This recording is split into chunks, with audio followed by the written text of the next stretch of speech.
চাই যে মানবিক কাজ নিয়ে যে কথা বলতে চান, মানে সবাই ধরেন এখন মানব উন্নয়নের কথা বলছেন, কেউ কোনো কথা বলবে মানে কোনো সমস্যা বা সংগঠনের কোনো দিক মনে হচ্ছে যেন এটা আমাদের পরিবর্তন করা উচিত, এরকম কোনো কিছু নেই? বিশেষ করে তোমরা তিনজন নতুন ঢুকছো না আমাদের সংগঠনে, আজকে তোমাদের প্রথম ক্যাম্পেইন।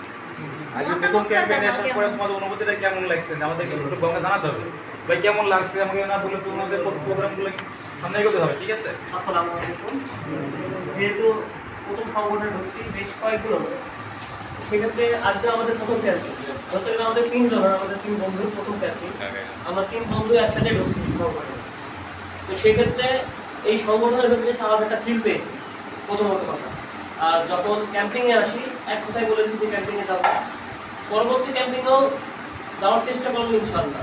তো ক্যাম্পিংয়ে এসে যে পরবর্তীতে যে মিস করা যায় যে সব ব্যাপারগুলো যেগুলো সারা জীবন মনে থাকে, তো এই ক্যাম্পিংয়ে এসে মনে হচ্ছে মিস করতেছে। ক্যাম্পিং যেহেতু শেষ হয়ে গেছে, এখন জাস্ট কথা চলতেছে, সেগুলো তো মানে অনেক খুশি আনন্দ সব কিছু মিলেই অনেক ভাবে চলেছে।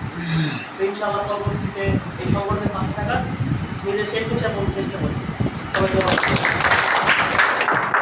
অসংখ্য ধন্যবাদ ছোট ভাই রাতুলকে। এই পর্যায়ে আমাদের মাঝে কথা বলবেন মানব উন্নয়নের রক্তযোদ্ধা পরিবারের সহ সভাপতি মোহন ভাই, এবং সভাপতি যেহেতু দেশের বাইরে থাকায় এখন মানে সংগঠনের সভাপতি দেশের বাইরে থাকায় সংগঠনের সভাপতির দায়িত্ব পালন করছে মোহন ভাই। তো এখন বর্তমানে যে বিজয়ী হয়েছেন এই বিষয়ে কিছু বলার জন্য অনুরোধ জানাচ্ছি,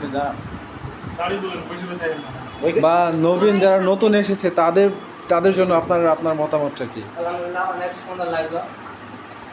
আমি জানতাম যে এমন কোনো কিছু একটা আয়োজন করা হচ্ছে আমাদের জীবনে, এবং নোটিশও দেওয়া হয়েছে যে পাবলিক গ্রুপ বা ডোনেটের ক্ষেত্রে বা রোগীর ক্ষেত্রে যে কোনো দিক থেকে অ্যাক্টিভিটির দিক থেকে সবাই যে কোনো দিক থেকে যে যেরকমভাবে হেল্প করবে, যে সবসময় বেশি পয়েন্ট পাবে তাকে আমার সামনে মাসের তাকে একটা পুরস্কার বিতরণ করা হবে, এটা সবাই জানে।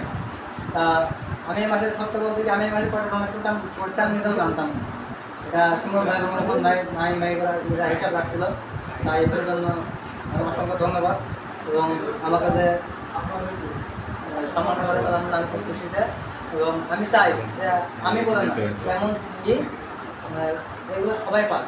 আমার কথা হচ্ছে এটা, তারা নতুন আছে এবং আমি অনেক পুরোনো সংগঠন, যেহেতু আমি প্রায় 2.5 বছর 3 বছর আছি, এই সংগঠনে অনেক কিছু শিখতে পারছি। এবং সত্য বলতে কি আমি এই সংগঠন থেকে এমন কিছু শিখতে পারি যেগুলো মানে বোঝাদের অসম্ভব। কারণ আমরা অনেক সময় অনেক জায়গায় যাই, শহরে করে গ্রাম প্রোগ্রাম করে বেড়াই, হাজার রকমের লোক থাকে, সবাইকে সবাই দেখতে এবং সবাই দেখে।